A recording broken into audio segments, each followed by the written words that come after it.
I think that's 100% up in the air. They're gonna get as grant money as they possibly can, and if they can max out grant money and less than town money, that's the intent there. So it does, I think they're interchangeable. Yeah, I would say that's an agreement. All right, with that, thank you, Ms. Tucker, for your presentation. It's very much appreciated. And I'm also wondering if we could get a copy of this. I mean, if you could send it to Mr. DeWitt. Absolutely, Thank you yes, so much. thank you. Chairman, just a couple clarifications. So, staff is presuming that the commission is authorized in public hearing for, Well, I think that's where we have to. Pardon? Yes, that would be a question before us now. okay, yeah, Yeah. okay, just wanted to make sure that I walk away from here clear that. Right, that exactly. To set public hearing for that. So, given that we have, the month to review this, and we can also, seek advice from Mr. Julie and Mr. Hall here on the budget, if there are questions that you can then refer to them, would you be comfortable in that case, moving forward with the public hearing in, May? I have a question. You say we're gonna review this, what are we actually gonna review? Well, I think that, we've been given the presentation, we just received it today. So we haven't really had a chance to go through this and compare it to, what the expectations were from the previous year, for example. And then, any concerns like you've raised about the municipal center and all of that. So you'll have time to review that and then make a decision. If you want to move forward with the public hearing, we could then do that in May. Commissioner, actually, just to add on to that, part of what the commission is also doing is we're just reviewing that the projects are consistent with the vision and the comp plan. That's largely the function of this exercise, along with the communication to the constituency about things that we've actually been able to accomplish, and some of the things that we would like to accomplish that are consistent with the comprehensive plan. And this list, I mean, we looked at a list from 2021 and some of us were here back then. It's like going back in time and looking at the wish list, of which many things have been accomplished. So I think that exercise will be helpful when you see there is progress being made, but there's still so much left for us to do. So with that, can we call for a public hearing in May?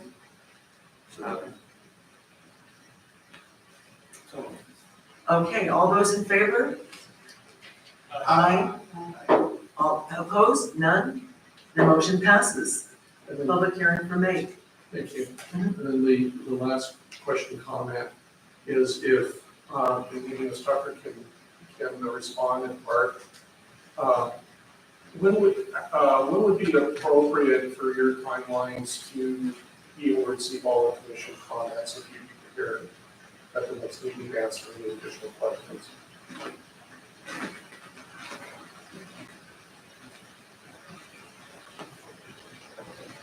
When is the next meeting? No, ma'am. When's the next meeting? It's on May 9th.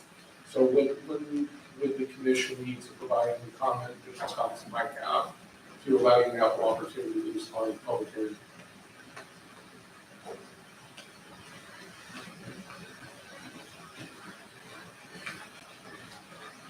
May 1st?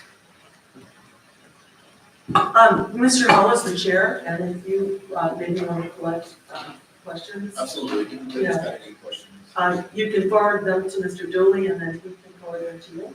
Is that good? that's fine. Okay. So that way that we're not like doing a Sure. email chain, Sure, which we're trying okay. to avoid. Okay, yes, that will work. Awesome. Thank you. All right. For clarification, Ms. Chairman, what are you asking us to comment on? Well, we're moving forward to our public hearing on this budget. Right. And if you do have questions after you've gone home and reviewed this, that you need clarification on, This, you mean, yeah, this presentation that was given to us today. And then you can forward your questions then on the budget to Mr. Julie. And then Nathan will get You've answered my question. and ask his committee chair, and Yeah, he'll thank you. report back. Thank you, Nathan. Very good job, both of you. Thank you very much. All right, and then, so with that, we'll go ahead and move to the zoning amendment for Article 13, the parking. Is this is a public hearing on This this? is not Yes. hearing inside this.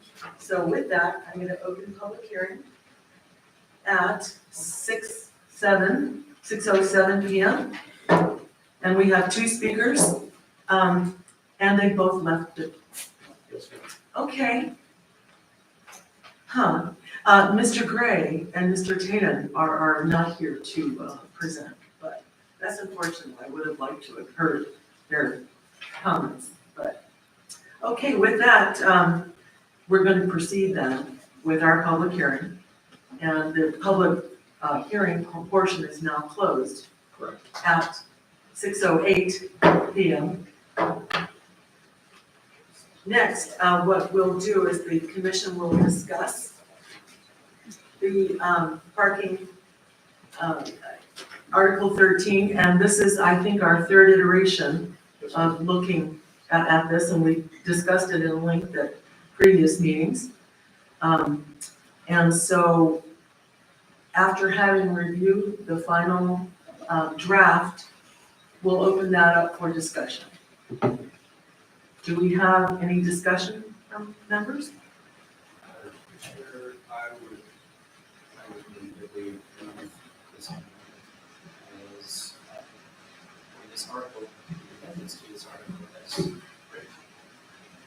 Second. To recommend, if I may, to recommend, to adopt the attached resolution recommending the town council approval of zoning text amendment 2402 regarding the update to Article 13 of the town's zoning ordinance concerning parking. Do I hear a second? Second. Okay, now we're open for discussion. And I do have a question that I would like to ask. Some things come new to us since we looked at this the last time, when we discussed the use of how we might use non-conforming lots. And we discussed possibly athletic fields there. And one of the items that's mentioned for the requirements here on page,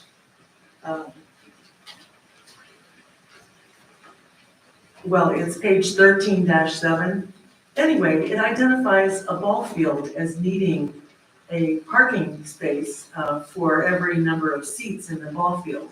And my question is, since we have been discussing, not that we've approved it, but we have been discussing the use of some of these non-conforming lots as athletic fields, do we want to require, in this case, if they're identified and that's a use that we eventually come to, do we want to require parking for what would essentially be a neighborhood hangout place for, athletic events? Yes, sure, but to answer your question at this point, I would say, I would recommend you don't.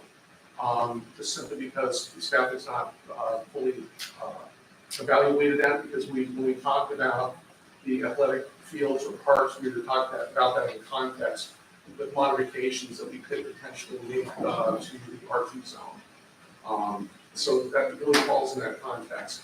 If in the future, the commission and council agrees to allow ball fields as a permitted use, we can easily go back and Okay. make that amendment to the park ordinance. I just think we're a little bit ahead of ourselves on that. Okay, because it's not like we revise the parking ordinance every day.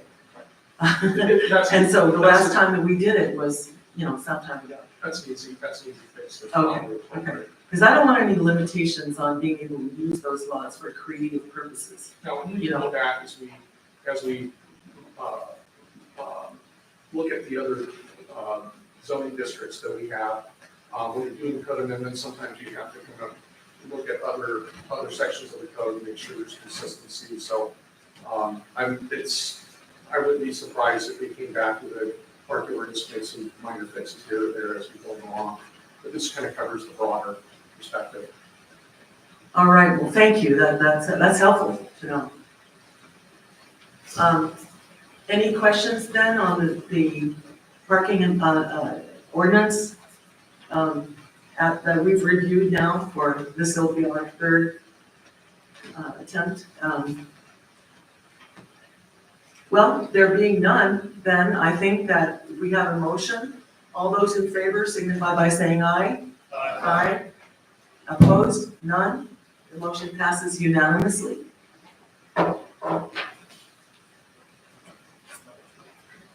Yeah, so that's good. It's nice to have good solid parking Absolutely. ordinance that clearly we can enforce. Next item on the agenda is old business, and I did want to share something on old business with everyone. Just as a follow-up to our work session, you will recall that our task was that we would come back with 3 to 5 items that we would list as priorities on our work plan. We decided that the plan was way too ambitious and we needed to pare it back a little so that it's a little more manageable. And so the point that we left it was that each of us individually would respond to what we consider 3 to 5 items that are priorities for us on that list. We pared the list down, and I just want to mention that based on our pairing, I did some notes on that. And I want, just for thought for our next meeting, when we get together and we review the work plan, is that now we have a work plan that has, or we have the potential for at least 6 items that was clearly identified from our work session. And I just want to outline those 6 items very briefly. One is administrative variance, and I put that at the top of the list. That administrative variance is an exception granted by the planning director for any building setback requirement. And in our discussion, what I was able to get out of that was it would be important for us to move forward with that, so that as we move down the line of items that we would like to see in our work plan, that would be important to have that in place prior to looking at those things. And I say that because, for example, if we looked at R2, we would want to be able to have that variance in place to see if there could be a way to look at that and an application of the variance in those zoning districts. So that's the first thing. And then the second was the update to the zoning map and text amendment. And that's for rezonings. and I recall hearing that it's important because there are protections built in that are essential really for us. Yes, it fundamentally, the staff's goal with this was to be able to have the ability to require additional information that's not codified, to have an understanding of potential impacts, from environmental impacts to impacts on services. So to me, And so we want to be able to codify that. It's a little, staff is working with the town attorney to, on that, we're looking to bring that to you as, probably in a month or so. okay, Back and on track. so I see that as essential, you know, in that we could have a project walk through the door with 30, 40 units. And then we don't have this in place yet. And so I think I feel like an urgency associated with it. So I just want to share that with the other commission members. And then item number 3, I drafted it this way: review of R2 to allow multifamily housing in the form of duplexes and/or 1-over-1 apartment units, and identify incentives for builders to contribute to the inclusionary housing. And that would be another item on the work list, and that is the creation of an inclusionary housing zone. or overlay, if you will. And then, we talked in depth about non-conforming lots and potential uses, and we discussed how we might be able to be creative in the uses with regard to allowing for vegetable gardens and meeting places, meditation ponds, and this sort of thing that other localities are doing with lots that are non-conforming. And so we want to offer like a menu of options for folks to be able to utilize. And that, I don't know if you would call a meditation pond or a vegetable garden commercial or residential. I mean, you know, Potentially, yeah, the vegetable garden is a kind of use. yeah. So that was when I heard the discussion and I went through what we talked about, I was wondering which side does that fall on, you know? So, and then lastly is the comp plan update, which is, we need to begin the process for creating a plan, a work plan on getting that accomplished. What was this? The comp plan. The comp plan, yes. So that's what I had after reviewing our last meeting. And so out of those items, I can forward this list of 6 things to Mr. Julie, and you can add or subtract.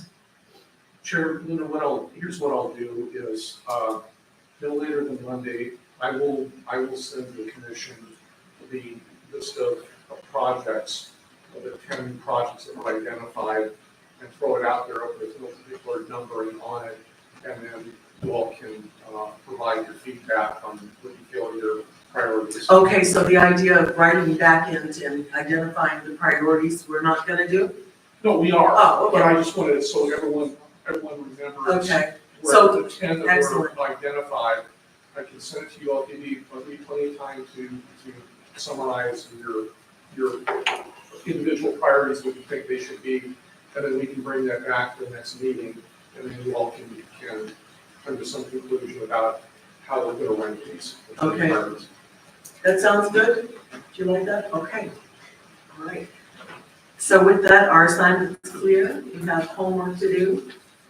And that concludes our business for this meeting. Do I hear a motion for adjournment? So moved. All those in favor? Aye. Aye. Motion carries, meeting closed at 6:22 PM. That's our plans. Yes, yeah, it's helpful. That was a quick meeting, guys.